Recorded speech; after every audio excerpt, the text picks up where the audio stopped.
The rain hammered the cobblestone streets of Cadiz like 1,000 tiny accusations, turning the narrow alleys into rivers of regret. Everly Harper slammed her laptop shut, its screen flickering one last time before going dark, mirroring the storm raging inside her.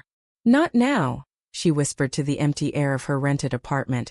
But the universe, as always, had other plans, starting with the shop door clicking shut behind her, sealing her fate with Peyton Reyes. Everly's heart pounded as the lock engaged with a finality that echoed through the dimly lit repair shop. She spun around, her soaked jacket dripping onto the tiled floor, eyes wide on the woman who'd just turned the key. Peyton stood there, backlit by the dying light of a single desk lamp, her face a mask of calm that didn't quite reach her storm-blue eyes. "We're closed," Peyton said, her voice low and edged with something sharper than steel, betrayal maybe, or the ghost of it. But Everly wasn't leaving. Not with her entire digital life trapped on that fried hard drive. And not when the rain outside had turned the world into a watercolor blur. "You can't just lock me in here," Everly protested, her American accent cutting through the humid Spanish air like a misplaced chord in a flamenco song. She'd come to Cadiz 3 months ago, fleeing the wreckage of a life in Seattle. A job that chewed her up, a family that never quite fit, and a heart still bruised from loving someone who loved the idea of her more. This shop, tucked into the labyrinth of the old town's whitewashed walls, was her last hope before her visa ran out. Peyton Reyes, the technician with the reputation for miracles on motherboards, was supposed to be her salvation. Instead, she was the lock on the cage. Peyton's lips curved into a half-smile that held no warmth. "The storm's not letting up. Streets are flooding. You'll thank me later." She moved with the easy grace of someone who'd grown up navigating these very alleys, her dark hair tied back in a practical knot, sleeves rolled up to reveal forearms etched with faint tattoos, waves crashing against a cliff, a subtle nod to the Atlantic that battered this southwestern corner of Spain. At 32, Peyton carried the weight of the sea in her posture, broad-shouldered and unyielding, yet there was a softness in the way her fingers lingered on the doorframe, as if she too felt the pull of something unspoken. Everly glanced at the laptop on the counter, its case scarred from too many airport security checks. "I need this fixed. My whole portfolio, photos, manuscripts, everything from the last 5 years. Please." Her voice cracked on the last word and she hated it. Back home, she'd been the one who fixed things. The freelance graphic designer who patched up corporate logos and mended broken layouts until they shone. But here, in this foreign rhythm of siestas and sangria, she was unraveling at the seams. Peyton sighed, crossing to the workbench where tools lay scattered like forgotten promises. "Sit. It'll take a couple hours. Storm's a beast tonight." She didn't look up as she plugged in the laptop, her hands steady, almost reverent. Everly sank onto a stool, the leather creaking under her, and watched as Peyton worked. The shop smelled of solder and salt air, a blend that reminded Everly of her first trip to the coast as a kid. Freedom tasted like brine and possibility. But possibility had a way of curdling into pain. As the minutes stretched, the rain's fury softened to a steady drum, lulling the silence between them. Everly pulled out her phone, scrolling through old messages from her ex, Riley. Words that once felt like lifelines now read like anchors. "Miss you already," Riley had texted the day Everly boarded the plane. "Lies, all of it." The betrayal still stung. Walking in on Riley with someone else, the apartment they'd shared reduced to echoes and empty drawers. "You're staring," Peyton said suddenly, not lifting her eyes from the screen. Everly flushed. "Sorry. Just thinking. This place, it's like stepping into a postcard but real. The way the light hits the cathedral at sunset, or how the market smells like fresh churros and regret." She laughed, a brittle sound. "God, that came out wrong." Peyton paused, her screwdriver hovering. "Regret's the spice here. Cadiz has layers, Roman ruins under Moorish arches, all buried under tourist traps. You learn to dig if you want the truth." Her voice held a lilt, Andalusian inflection wrapping around English words she'd clearly practiced. Born and raised here, but with a fluency that hinted at stints abroad, maybe California, judging by the faded surf shop sticker on her toolbox. Everly leaned forward. "What about you? Digging up any truths tonight?" Peyton's gaze flicked up then, sharp and assessing. 28-year-old Everly, with her auburn waves frizzing in the humidity, green eyes bright with that restless American fire, freckles dusting her nose like stars on a clear night. She was the type who turned heads in the Plaza de las Flores, vibrant, a little lost. Truths like why an artist from Seattle runs to Spain with a busted laptop and a haunted look? Peyton countered, a spark of challenge in her tone. Everly's breath caught. Touché. Ex dumped me for someone safer. Family thinks I'm finding myself. Code for wasting time. And you? Why lock the world out with a girl you've never met? The question hung heavy as the humid air. Peyton set down the tool, wiping her hands on her apron. Because some secrets aren't meant for the storm. She turned away, busying herself with a drawer, but Everly caught the tremor in her fingers. Secrets. The word slithered between them, promising depths neither was ready to plumb. By the time the laptop hummed back to life, the rain had eased to a whisper, and the shop felt smaller, charged. Peyton slid it across the counter. Fixed. Overheated drive. Classic burnout. Backed up your files too. Everly's relief was a flood. You're a wizard. How much? Peyton waved it off. On the house. For the company. Her eyes lingered a beat too long, tracing the curve of Everly's smile. As Everly gathered her things, the door's lock gleamed mockingly. Thanks for not leaving me to drown out there. Anytime, Peyton replied, and in that word, Everly heard the hook subtle but set. She stepped into the night, the laptop warm in her bag. But the real weight was the glance Peyton threw her way. A promise of storms yet to come. The days blurred into a rhythm of sunlight and shadow. Cudis wrapping its arms around Everly like an old lover reluctant to let go. She set up a makeshift studio in her apartment overlooking the Playa de la Victoria, the beach where surfers dotted the waves like exclamation points on the horizon. Her laptop, resurrected by Peyton's hands, birthed sketches and stories. Digital canvases of sun-bleached walls and hidden courtyards, infused with the ache of displacement. But it was Peyton who haunted the margins, her image slipping into line drawings. The tilt of her head, the scar on her jaw that Everly now knew came from a childhood bike crash on the road to Tarifa. They met again by accident, or fate's sly design, at the Mercado Central. Everly was haggling over a bundle of fresh figs, her Spanish fractured but earnest, when Peyton appeared at the stall, basket slung over her arm. You're getting robbed, she teased, slipping the vendor a few euros and handing Everly the fruit. Rule 1. Never trust a smile that wide before noon. Everly bit into a fig juice bursting sweet on her tongue. And rule 2? Let strangers save you from bad deals. Peyton's laugh was rare, a low ripple like waves on pebbles. Only if they're worth the debt. They wandered the market together, Peyton pointing out the best olives. These from Rhonda, salty as sin. And Everly sharing snippets of Seattle's endless gray. How the Space Needle felt like a middle finger to the clouds. By the time they reached the edge of the plaza, the sun was high, baking the air thick with possibility. Come by the shop later, Peyton said, casual as the breeze. I could use a second opinion on a design glitch. Everly's pulse quickened. Design? Thought you were all hardware. Multi-talented, Peyton replied, her eyes dancing. And just like that, the door cracked open. The shop became their unintended sanctuary. Evenings after closing with the world locked out, they'd tinker, Peyton diagnosing circuits while Everly sketched interfaces on napkins. Conversations flowed like Rio wine.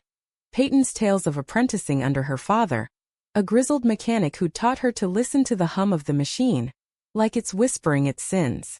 Everly confessed her dreams of illustrating children's books, stories of girls who built worlds from scraps, unapologetically fierce. You're like that, Peyton said one night as thunder rumbled distant. They were shoulder to shoulder at the bench, Everly's laptop open between them, a glitch in her portfolio software mocking their progress. Fierce.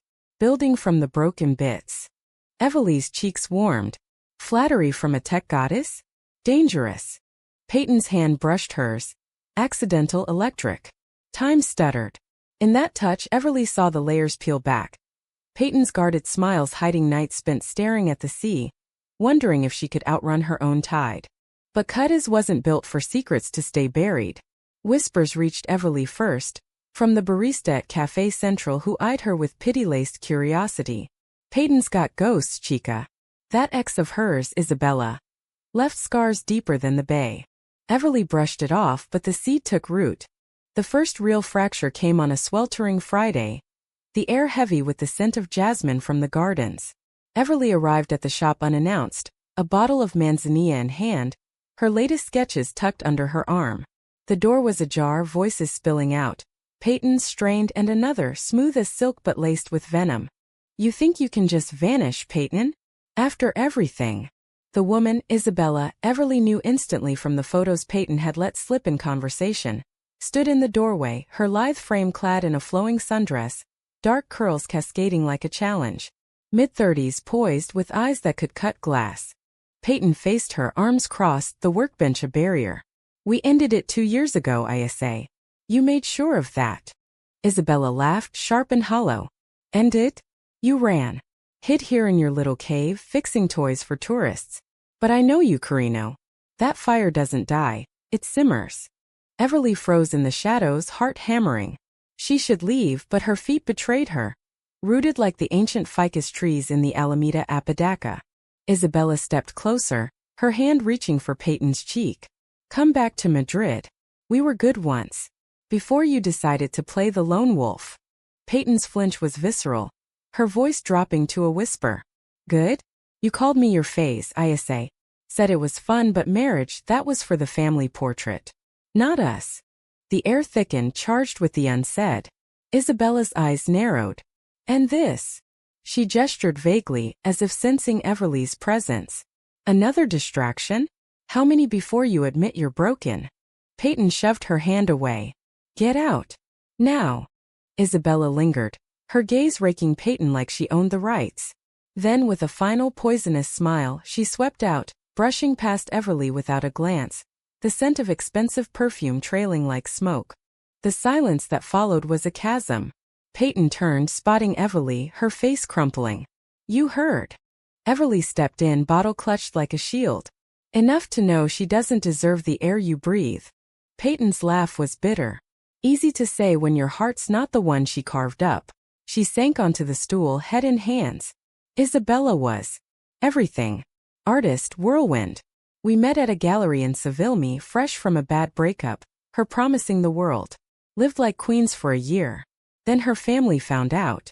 Ultimatum, me or the inheritance, the name. She chose the cage. Everly set the wine down, sliding beside her. "And you?"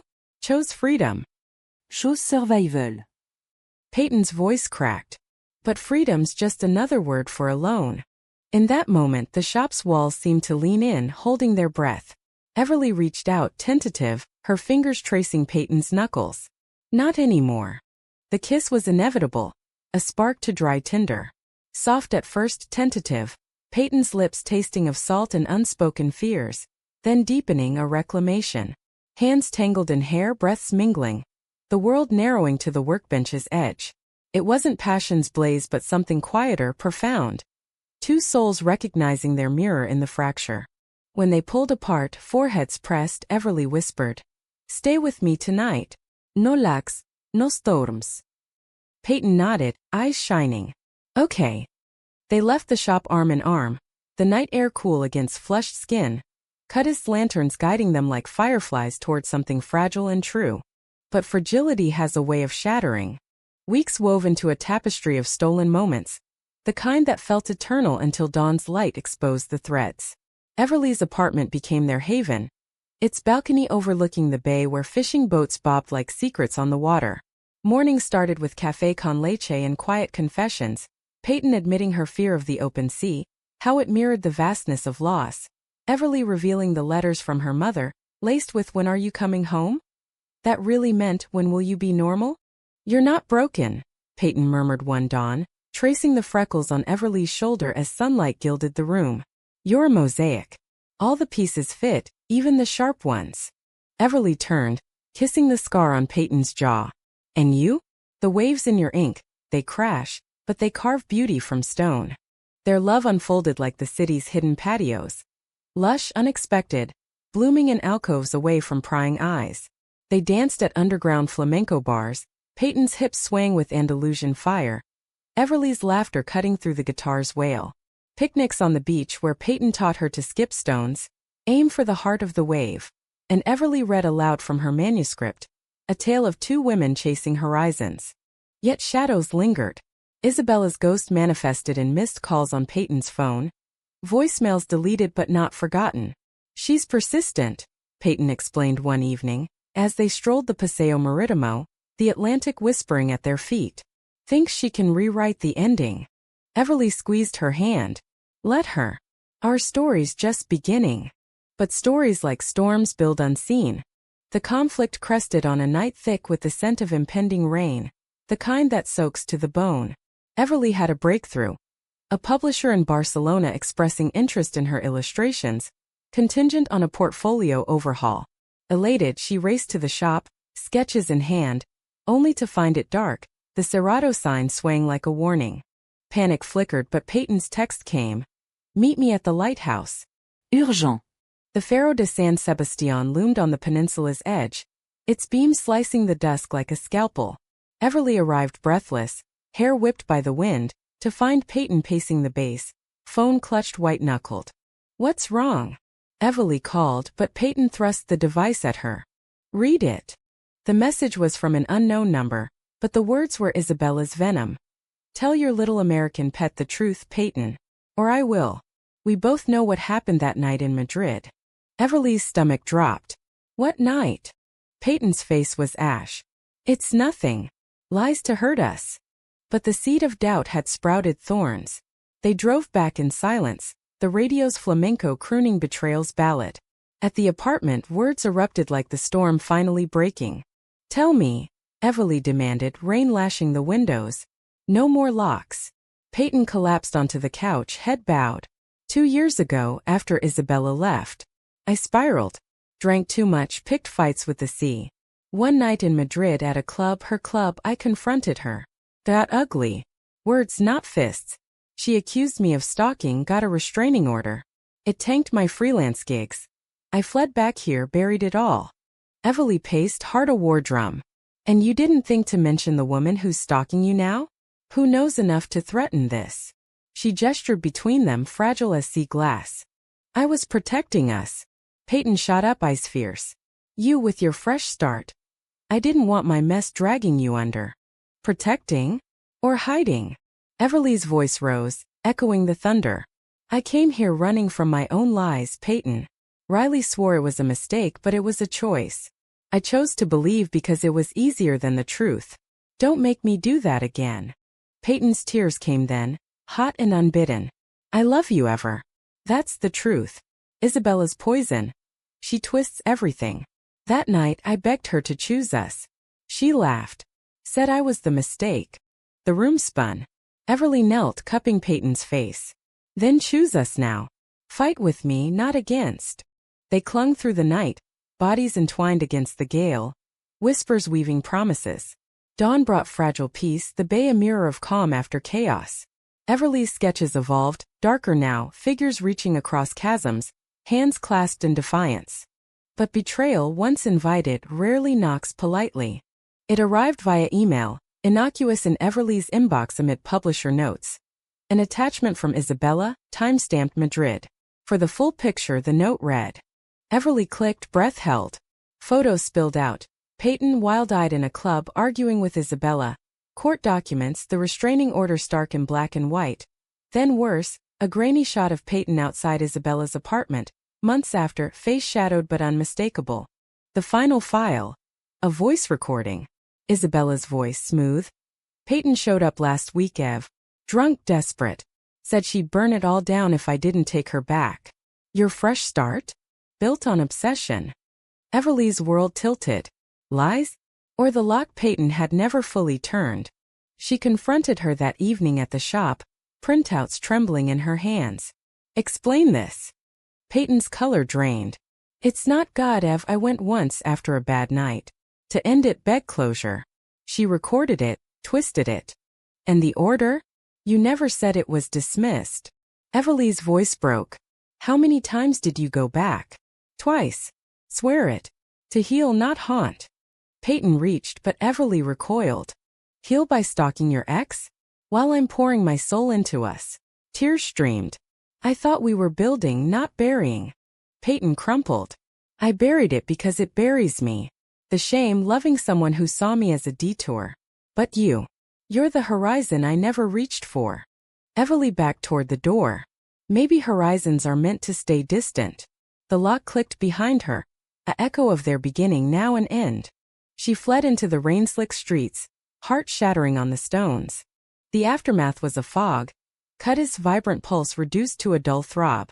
Everly holed up in her apartment, sketches abandoned, the balcony a vantage for watching waves crash without mercy. Sleep came in fits, haunted by Peyton's voice. I love you. Clashing with Isabella's recording, a toxic duet. Friends back home texted platitudes. Take space. Heal. But space was the Atlantic, vast and indifferent, and healing felt like surrender. Peyton, meanwhile, became a ghost in her own life. The shop's lights burned late, tools idle as she stared at the sea from her rooftop, the waves mocking her with their endless return. Isabella's texts escalated. See? She'll run too. Come home. Peyton blocked the number, but the poison seeped.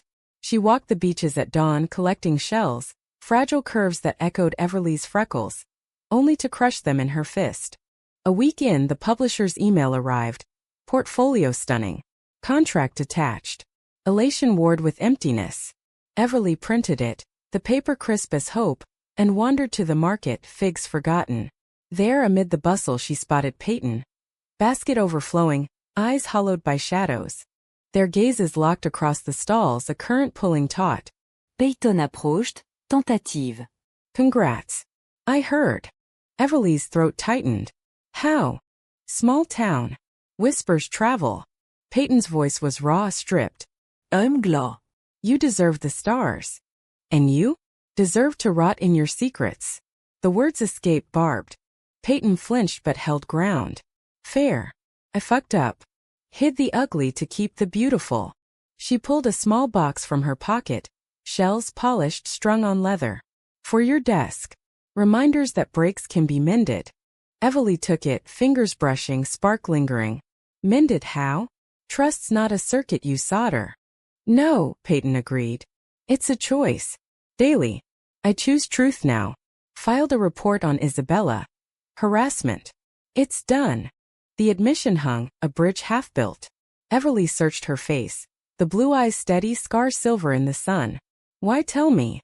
Because loving you means showing the wreckage. All of it. Everly walked away, the necklace heavy, but the fog lifted a fraction. Rebuilding was jagged, like piecing a mosaic from shards.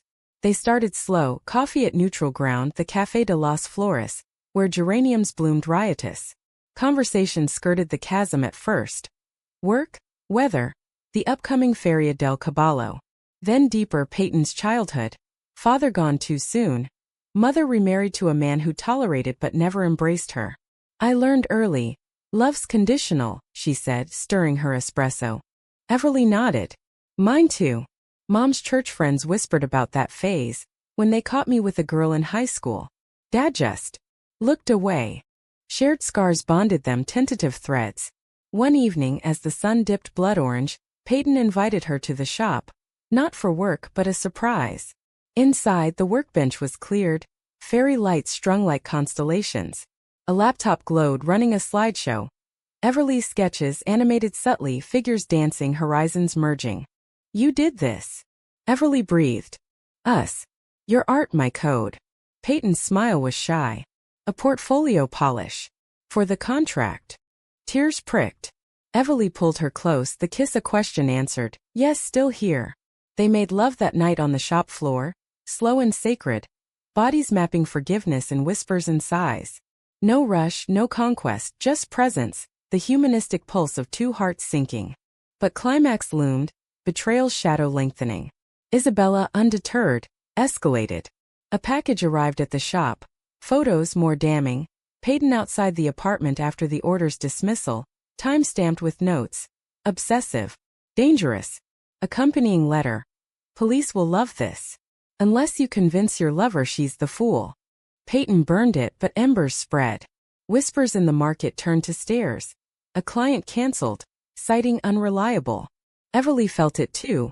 An email from the publisher, polite withdrawal. Concerns about authenticity. Best of luck. Rage boiled.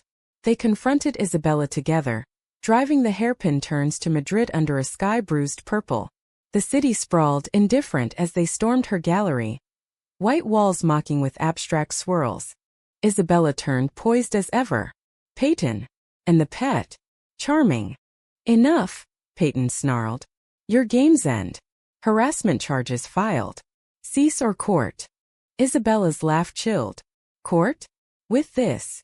She waved a folder emails from Peyton post-breakup please. I miss us. Please. You'll look desperate. She'll see the truth. You're the phase. Everly stepped forward, voice steel. Truth? You're the ghost, haunting what you discarded. Peyton's light. You couldn't dim it then, can't now. Isabella's facade cracked, eyes flashing. You think love fixes this? She'll break you too.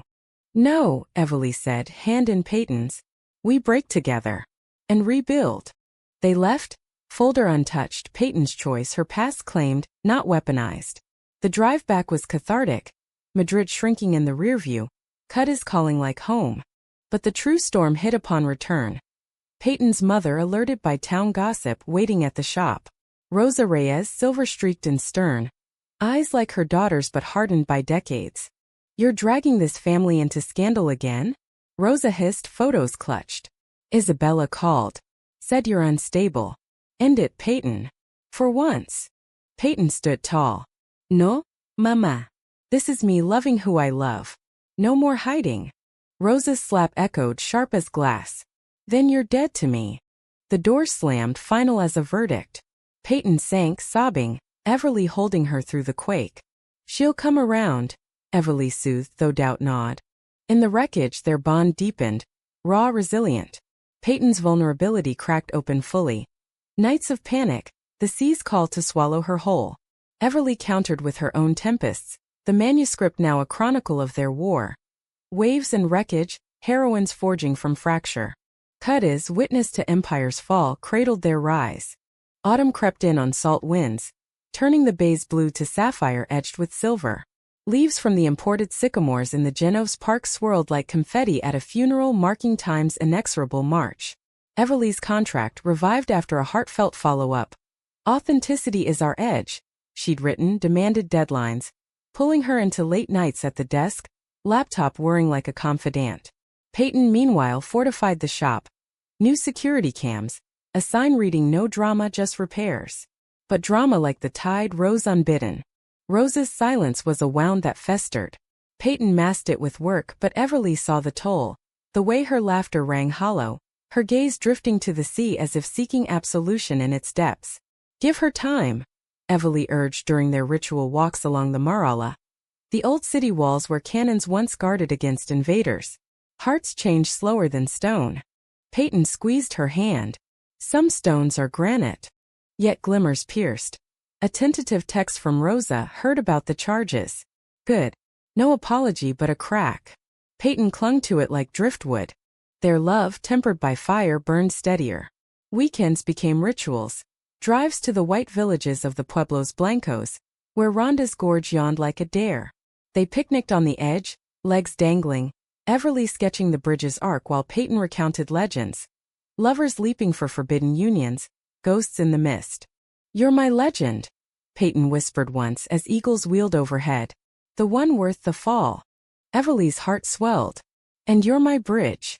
Back in Cadiz, community wove them tighter. The feria arrived. A whirlwind of polka-dot dresses and casetas alive with song. They danced under lanterns, Everly's rented traje de gitana swishing. Peyton's sevillanas fluid as her code. Strangers clapped, but it was the locals' nods, subtle, approving, that sealed their belonging. Isabella's shadow faded to rumor. Her gallery shows eclipsed by scandal's backlash. A court date loomed, but Peyton faced it unbowed. Everly at her side in the sterile Madrid hall. The judge, stern but fair, dismissed the escalation. Harassment cuts both ways. Victory tasted bittersweet. No gloating, just release. You're free, Everly said in the lobby. Rain sheeting the windows like tears unshed. Peyton pulled her close. We both are. The climax, when it crested, was intimate, devastating. Returning to Cadiz, they found Rosa at the shop. Not with fury but frailty. A stroke, mild but warning, had felled her days prior. I came to say. Rosa faltered, voice thin, eyes on Peyton's. I was wrong. Scared. But seeing you strong loved, it woke me. Peyton froze, then knelt, taking her mother's hands. Mama. Forgive an old fool? Rosa glanced at Everly, softening. Both of you. The reconciliation was no fairy tale. No instant hugs, but a start. Teas at Rosa's flat. Stories swapped over tortoise a seat. The air thawing like spring. Yet life, humanistic in its mess, reserved one final twist. Everly's manuscript sold, waves and wreckage, optioned for adaptation. Offers poured. Stay in Spain, relocate to LA for meetings. What if? She broached one night, balcony stars witnesses. We go together? Your tech skills, Silicon Beach could use you. Peyton's face shadowed. And leave Cadiz? The shop, mama. The seas everywhere. And home. It's you. Everly's voice trembled. But if it's here? Peyton silenced her with a kiss, deep and deliberating. I've run enough. But with you? Anywhere's horizon. The betrayal's echo lingered. Not in malice but choices wait. Peyton sold the shop to a young apprentice, proceeds funding their leap. Rosa mending promise visits. Go chase your stars, Mija. I'll hold the fort. Departure day dawn crisp, the bay a farewell shimmer. Boxes packed with shells and sketches, they drove west, Cadiz receding in the mirror. A chapter closed, not ended. The road to Malaga airport wound through olive groves, silver leaves waving benediction. In the terminal, waiting for the flight to Seattle, layover to LA, Peyton turned, eyes bright. Scared. Terrified, Everly admitted. But alive. Their fingers laced, rings glinting, simple bands, exchanged in a civil ceremony at the Ayuntamiento. Rosa beaming witness. No fanfare, just vow. Through storms, secrets, the human ache of loving wholly. The plane lifted, Spain's coast a curving promise below. Betrayal had carved them, conflict honed, but in the ascent they found grace. Two women mid-flight, hearts sync to the rhythm of what comes next. Years later, in a Malibu cottage where waves kissed cliffs, Everly's book tour wrapped with Peyton's app launch. Tech for artists bridging worlds. Rosa visited, tales of Cadiz spiced with pride. Isabella? A footnote faded to irrelevance. Love, they learned, wasn't absence of fracture, but the art of mending. Human, flawed, enduring like the sea, forever returning. In the end, it was never about the lock but the key they forged together.